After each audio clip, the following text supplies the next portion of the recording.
Fatihah. Sampai saking agungnya Fatihah niku mayoritas ulama mengatakan meyakini bahwa la sholata liman lam yaqra bi Fatihatil kitab. Salat itu tidak dianggap sah tanpa bacaan apa? Fatihah. Dan kata hadis sing nerangaken Kanjeng Nabi dawuh sahabat ala aduluka bikan sil Quran atau bi umbil Quran. Dan niku kalian Nabi dijawab napa Al-Fatihah. Nah, sing kula niat kula sampeyan teng mriki bahwa kemudian ini eling-eling tenan nggih. Gairah baca Fatihah atau semangat baca Fatihah itu hilang saat lafaz-lafaz sing menjadi pakem nggih niku ngono nggih. Lafaz-lafaz sing menjadi pakem niku mun menjadi rutinitas. Nggih, lafaz-lafaz sing dadi pakem mun dadi napa? Rutinitas. Agama atau apa saja itu kehilangan roh ketika hanya menjadi rutinitas.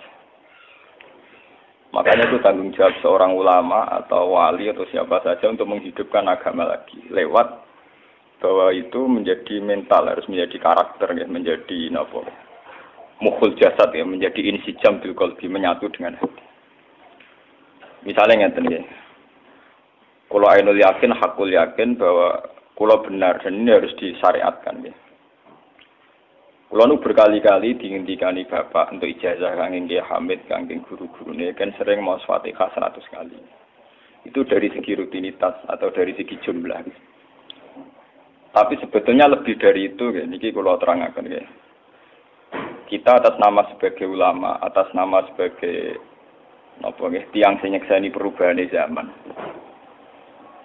Niku kemudian Fatihah atau agama itu tergusur oleh kata-kata yang diciptakan masyarakat modern, ya. Misalnya demokrasi, misalnya kesejahteraan, misalnya apa. Ya. Sebab niku lewat ngaji niki kula baleni malih nggih.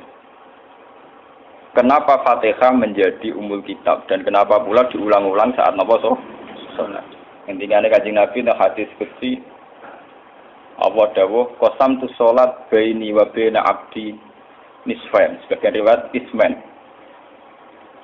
Nisfun li wa nisfun lil abdi. Fa idza qala al abdu alhamdulillahi rabbil alamin. Qala hamidani rabbi. Sampai malik yaumiddin. Ketika ia kana abudu wa ia kana nasta'in, Allah ngendikan wahadani abdi atau zakaroni abdi. Ketika mulai ihdinas siratal mustaqim, Allah ngendikan ini hadza li abdi wali abdi masalah. Ini jatah hambaku dan bagi hambaku berhak mendapatkan apa yang ia minta. Oke. Perlu kula aturaken teng mriki bahwa nggih kula bolak-balik matur ya. Ketika kita maca misalnya alhamdulillahi rabbil alamin, bahwa segala puji, segala nikmat, segala keagungan, segala yang ada di bumi ini hanya milik Allah Rabbil Alamin. Itu satu kata pakem dalam Islam ini. Satu kata pakem dalam Islam. Bahwa segala puji, segala kebaikan, segala yang baik itu milik Allah. Kenapa ini dikatakan pakem? Di era jahiliyah tentu orang mengkaitkan nikmat itu karena berhala, karena lata usia. Di era modern orang mengaitkan nikmat karena uang, karena fasilitas. Di era yang semu kayak ini orang nikmat nunggu kalau jabat, kalau punya uang, kalau punya pengaruh. Sehingga saat orang bisa memusnahkan itu semua, menghilangkan itu semua, dan meyakini bahwa semua nikmat itu karena Allah. Semua kebaikan juga karena Allah. Maka ini menjadi pakem dalam Islam. Alhamdulillah, bahwa yang berhak dapat puji hanya Allah, yang dapat pujian hanya Allah. Sebab itu Allah benar-benar tersanjung. Sampai ngintikan, fa'idha qala al-abdu alhamdulillahirabbil alamin, qala hamidani abdi, hamidah muji ini sapa napa? Abdi. Nah, kata pakem dalam alhamdulillah ini benar-benar pakem. Satu kata yang luar biasa, satu pakem. Karena alhamdulillah ini harusnya bisa menghilangkan kesyirikan, kegembiraan di luar karena Allah. Dia memantapkan tauhid, memantapkan segala yang menuju tauhid dan menghilangkan yang berbau napa? Syirik. Ini penting kalau aturakan, sehingga roh roh bahwa alhamdulillah sebagai ruhul Islam. Itu kelihatan sekali. Alhamdulillahirabbil alamin. Qala hamidani abdi. Hambaku benar-benar muji saya. Nah, kenapa muji dimulai dengan alhamdulillah? Kalau bolak-balik matur bahwa segala perilaku hamba atau mental seorang hamba niku harusnya menuju Allah itu arahnya menyanjung. Ya mulane alhamdulillah mboten enten istighfar. Kulo nu termasuk ulama sing nek istighfar rada pelo. Nggih tahu nggih sering tapi tidak sesering membaca alhamdulillah. Karena alhamdulillah itu paling sering diulang-ulang di Quran dan itu harus menjadi pakem. Ya menjadi apa? Pakem. Mboten hamidullah tapi alhamdulillah amun salah paham nggih. Kulo bolak-balik matur. Dalam ilmu tasawuf maupun ilmu balaghah. Cara ilmu balaghah niku nak muni hamidullah niku bahasane insa. Nggih. Bahasane napa?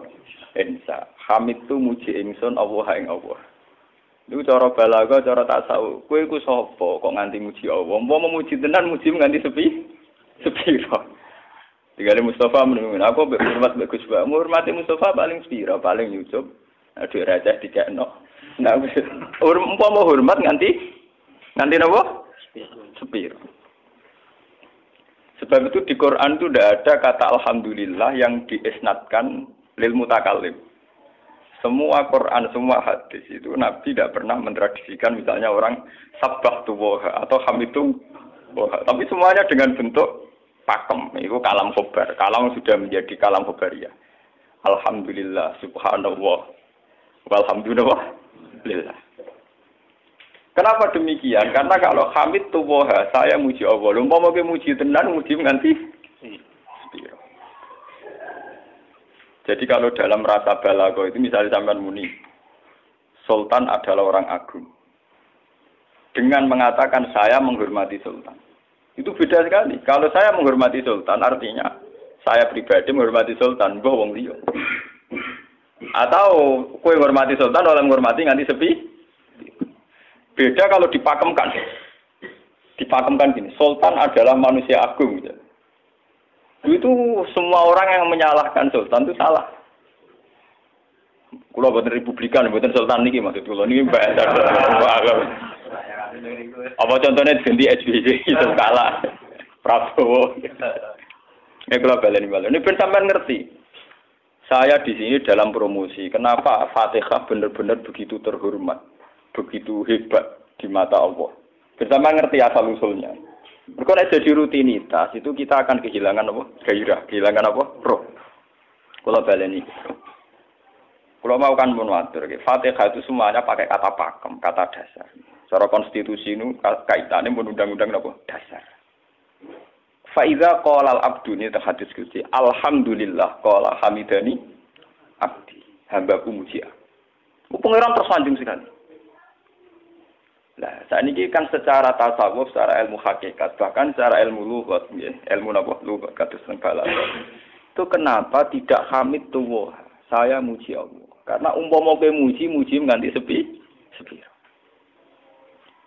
Nah, misalnya aku di duit 1 juta. Terus aku muji pangeran. Berarti pangeran tarifnya mau apa? 1 juta. Nah, jadi caleg DPR Bantul berarti pangeran tarifnya mau terima apa? DPR. Iku umpama muji. Tapi beda kalau dipakemkan. Kalau dipakemkan itu tadi misalnya sampai mengatakan Sultan adalah manusia agung. Itu siapa saja menghina kesannya salah. Allah adalah zat yang harus disembah. Allah adalah tempat tujuan akhir. Allah wis. Itu tidak ada di kata-kata manusia muslim meyakini Allah wisumat. Tapi tidak ada kata-kata manusia muslim atau manusia mukmin meyakini Allah wisumat. Tapi dipakemkan Allah wis. Memang Allah benar-benar zat yang menjadi tujuan akhir. Paham ya Gus Nan? Dan wiridan untuk mandi tak ijazahi. Mergo wiridan model ki Gus Nan niku jek ana anania ya, muni sekula-kula.